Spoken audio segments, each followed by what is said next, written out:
Ready for your fast pass to the perfect vacation? This is Talk Travel to Me. Join host Kristy Ouellette and the Mickey Guru team for one big travel question every episode. Solo insights or expert roundtables, all with a sprinkle of magic and the ultimate insider edge. Fasten your seatbelt. It's time to talk travel.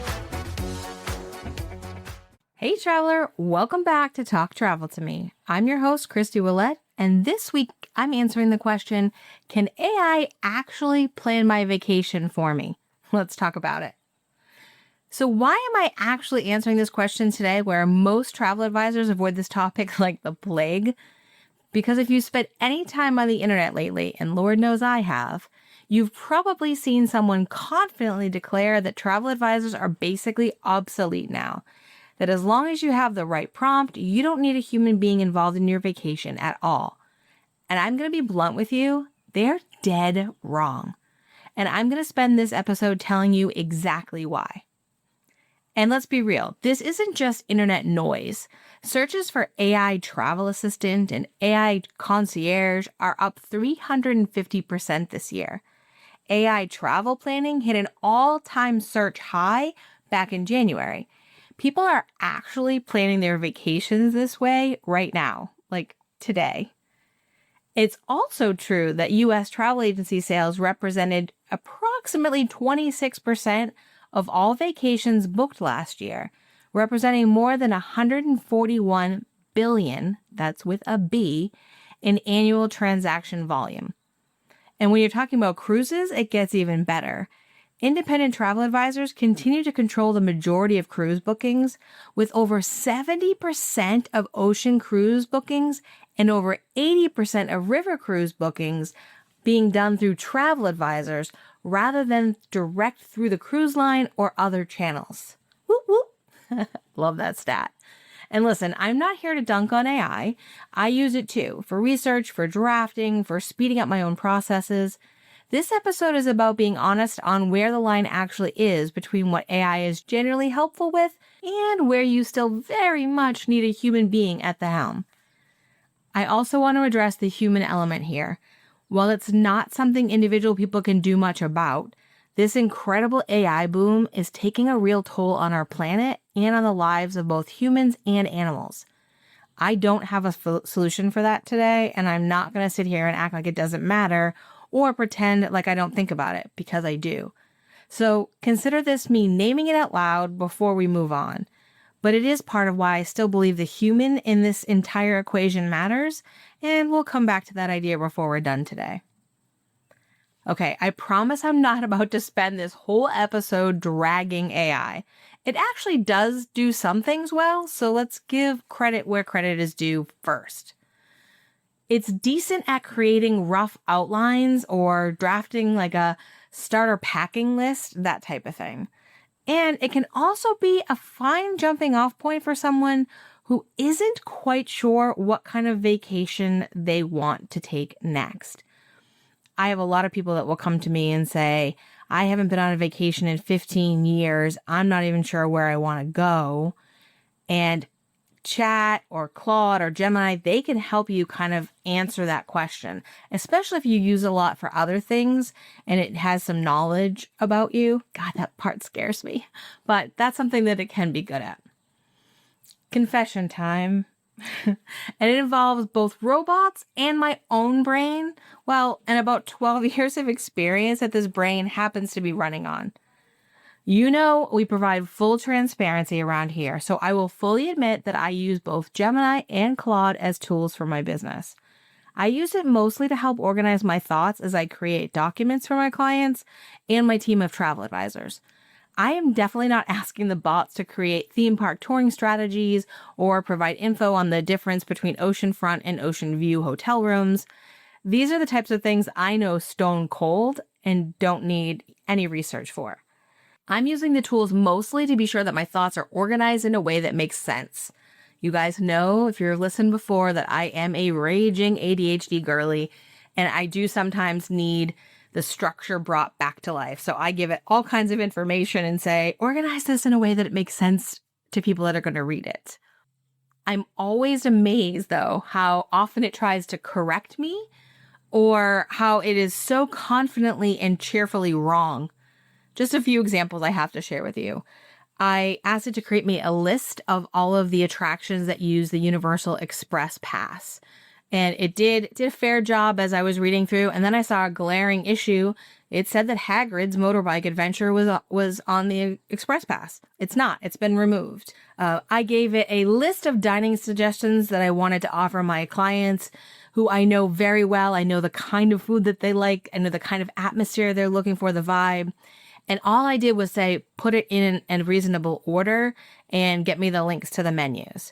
Instead of just doing what I asked, it came back with a suggestion that I didn't need a dinner reservation for a restaurant that absolutely requires one.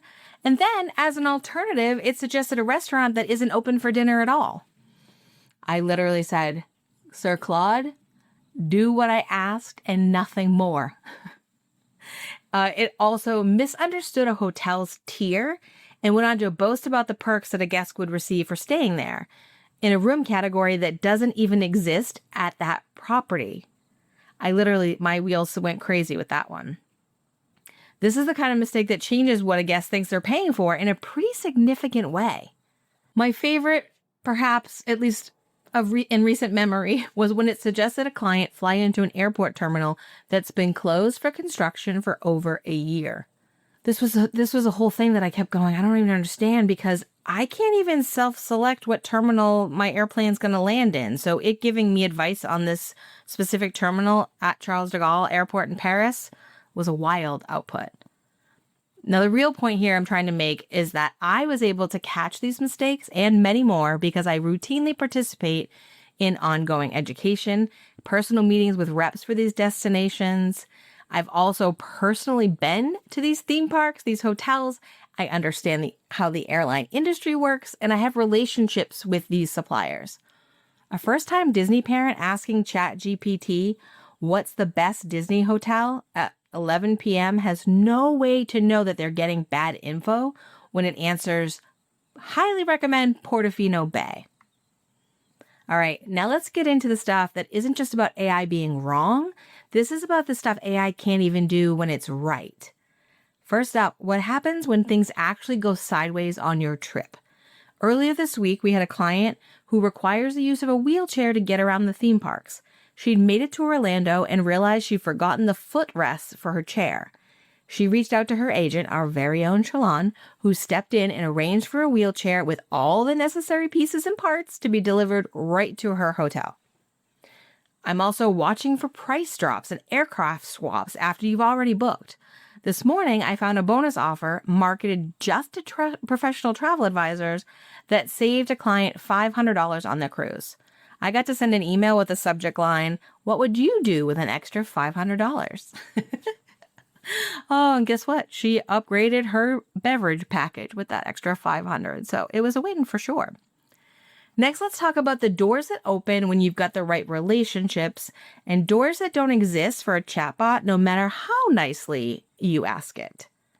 We have access to industry perks and bonuses through our consortia. We can get room upgrades, credits at resorts, early check-in, none of that's available to the general public. Our agent Jen Bauer actually has a client sailing on a Royal Caribbean ship right now that enjoyed a complimentary specialty dining experience because of a perk of our agency's relationship with our consortia. We also have relationships with hotel general managers and having the ability to reach out and fix problems before you even know they exist. That's huge. And then there's the difference between what a listing says and what's actually true once you get there. Ocean view sometimes means ocean view only if you stand on a chair, and I know which is which. I can also spot a staged influencer photo and a padded review from a mile away. And I will admit, I have a close relationship with an influencer, I used quotes for that, who posted a video talking about how great a particular hotel was, even though they told me offline how much they hated everything about it. Oof. I understand the difference between a trusted source like Disney Parks blog and something that has been created to specifically mislead people. And I'm looking at you, Mousetrap News. The amount of times that place tells people that the castle's being taken down during their vacation and wreak havoc with my clients is too many to mention. But AI doesn't know that. Guests with accessibility or dietary needs are handled with an actual phone call from one human to another to ensure that they have what they need to not only be safe, but also thoroughly enjoy their vacation. And finally, the part that's honestly the whole reason I do this job, I understand the very limited circumstances where a cruiser could skip a passport and rely on their birth certificate alone. Please, for the love of Mickey Mouse, don't do this. Get the passport. But if you insist on skipping it and therefore accepting the risks, I can tell you whether you qualify for this particular little loophole or not. I also completely understand what a parent means when they say that their child needs a nap every day, but definitely won't sleep in a stroller. And I know the solution is not just skipping that nap time. Multifamily trips that include 16 people, 4 different budgets, 4 different mobility levels, and plenty of family drama to just spice things up a bit. I manage all of it with grace because this is definitely not my first rodeo. So here's the actual heart of it, the thing under everything. I've been doing this for 12 years, and that's not a stat I'm throwing out to sound impressive. That's thousands of vacations I've cared about like they were my own. And I think that word, care, is kind of the whole thing. AI can certainly process and spit out information that is sometimes helpful about vacation destinations. It cannot care for you or your trip, and it can't advocate for you when something goes wrong. Back before I was a vacation planner, I spent years working in the field of early education and care. And if there's one thing that work taught me, it's how to read what a person actually needs and not just what they're able to put into words. Truthfully, people rarely know how to ask for what they need when it comes to their vacations, especially if they've never been to the destination before. Think about it. Most people take, one vacation a year? Maybe 2. I plan hundreds of vacations every single year, and I'm out there traveling myself constantly too, so much so that my husband's like, "Are you going to be home at all this fall?" So of course I can spot what a client needs before they even realize it themselves. And at least half of my job is reading between the lines. That is definitely not something any of the chatbots can handle. Even Sir Claude, bless his circuits, will tell you he can't do this part. He's a great research assistant, but he is not going to remember that your kid melts down after lunch, or that this is the first vacation your family's taken since your dad passed, or that you're quietly trying to make your daughter's 8th birthday the best day of her entire life. I remember that stuff. I ask about that stuff. That's the job of a professional travel advisor. So a chatbot can answer your questions, and sometimes it'll even get the answers right. A human advisor shows up for you before the trip, during the trip, and after you're home and telling everybody about it. And that is one more question unpacked. If you're ready to actually plan this thing with a real, live, caffeinated human who has walked thousands of miles through theme parks and sailed the 7 seas enough times to know my forward from my aft without looking it up, reach out to us at mickyguru.com. I promise to remember your kid's snack schedule, potty breaks, and the nap that saves a whole vacation just might be yours, right? Which is more than I could say for a chatbot. Unless your travel party is entirely made up of chatbots, I guess, which if that's the case, no notes. You've got this handled. For the rest of you humans, come talk to us. Now, if you found this episode helpful, interesting, or at least mildly entertaining while you were out there getting in your steps today, go ahead, give yourself a little pat on the back for getting your movement in, and then do me a favor, share this episode with a friend. Or heck, go ahead and drop the link into that Facebook group that you're in but you've never posted to. We all know the one.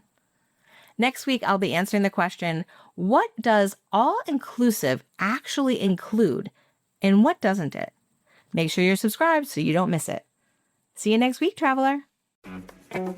Thanks for listening to Talk Travel to Me. We hope this episode cracked open inspiration for the treasures that await you at your next dream destination. If you love the show, please review, subscribe, and share it with a friend. At Mickey Guru Travel Company, we're your trusted guides for theme parks, cruises, resorts, and more. Visit our website at mickey guru.com to learn more and book your vacation today.